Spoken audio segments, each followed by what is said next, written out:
खबर भी आ रही है हमारे पास। ईटी नाउ स्वदेश को सूत्रों के हवाले से एक्सक्लूसिव जानकारी मिली है कि पहला नेशनल कोल एक्सचेंज जल्द ही आ सकता है।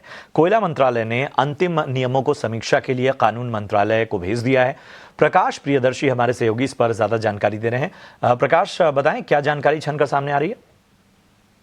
देखिए, कोल सेक्टर के लिए काफी पॉजिटिव डेवलपमेंट है। जो जानकारी हमें मिल रही है उसके हिसाब से सरकार इस महीने के आखिर तक फर्स्ट नेशनल कोल एक्सचेंज के लिए जो रूल्स है उसको नोटिफाई कर देगी। दरअसल प्रक्रिया अंतिम चरण में है। सूत्र हमें बता रहे हैं कि कोयला मंत्रालय ने लॉ मिनिस्ट्री को लीगल वेटिंग के लिए फाइनल रूल्स भेजे हैं और जो प्रक्रिया है वो पूरी करने के बाद जो ऑपरेशनल गाइडलाइंस है वो इशू कर दिए जाएंगे और रूल्स भी नोटिफाई कर दिए जाएंगे। ये काफ़ी इंपॉर्टेंट डेवलपमेंट है। साथ ही साथ सूत्र इस बात की भी जानकारी दे रहे हैं कि जो इम्पोर्टेड कोल है उसको भी इस बात की इजाज़त दी जाएगी कि वो जो नेशनल कोल एक्सचेंज है उसके जरिए उसकी ट्रेडिंग हो। ये काफ़ी इंपॉर्टेंट डेवलपमेंट है। साथ ही साथ जो टेक्निकल इवैल्यूएशन है और जो लीगल वेटिंग है ये कंप्लीट हो जाने के बाद ये उम्मीद की जा रही है कि 2026 के आखिर तक जो फर्स्ट नेशनल कोल एक्सचेंज है वो कम्प्लीटली ऑपरेशनल हो जाएगा।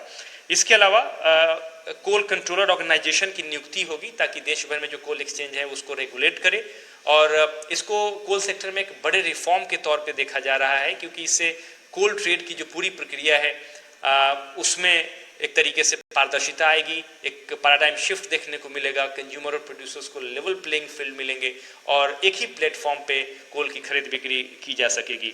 साथ ही साथ सरकार को इस बात की भी उम्मीद है कि कोल एक्सचेंज के बाद बेटर प्राइस डिस्कवरी मिलेगी और इससे ओवरऑल जो कॉस्ट है, इनपुट कॉस्ट है, उसमें भी कमी लाने में मदद मिलेगी। और खासकर वैसे समय में ये ज़्यादा इम्पॉर्टेंट है जब देश में सरप्लस कोल की स्थिति है।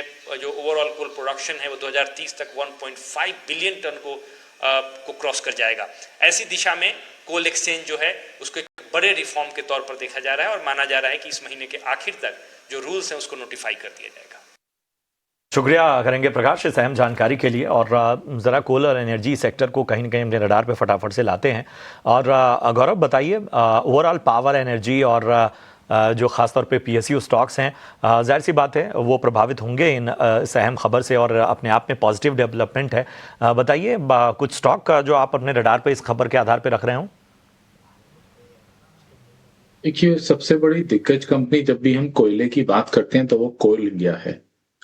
कोल इंडिया शेयर सरकारी कंपनी है और एक लंबे समय से अंडर परफॉर्म करता आ रहा है। ये स्टॉक बिल्कुल साइडवेज मूवमेंट है। अगर पूरे एक साल की मैं बात करूं तो एक साल के अंदर 1% यानी कि फ्लैट मूवमेंट है कोई, और रेंज भी बहुत ही छोटी है। साल भर की range 417 on the higher side and 350 on the down side. That is actually no movement whatsoever.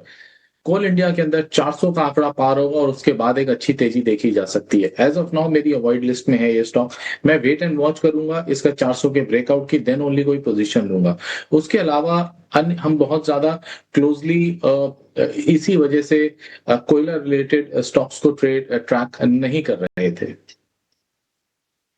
विस्तृत नज़रिया आपको कहीं ना कहीं इस खबर उसके इम्पैक्ट पर नज़र आता हुआ फिलहाल उस हिसाब से वेट एंड वॉच की रणनीति के हिसाब से आगे बढ़ना होगा। बहुत बहुत शुक्रिया करेंगे आपका गौरव इस चर्चा में शामिल होने के लिए, लेकिन औपचारिकता है जाने से पहले अपना डिस्क्लेमर ज़रूर दें। जी जरूर, थैंक यू। एंड जो भी स्टॉक्स हमने शेयर किए हैं हमारे क्लाइंट्स की उनमें पोजीशन हो सकती है। मेरी पर्सनल कोई होल्डिंग नहीं है उनमें से किसी भी डिस्कस शेयर्स में। बहुत बहुत धन्यवाद आपका गौरव चर्चा में जुड़ने के लिए और दर्शकों का मार्गदर्शन करने के लिए।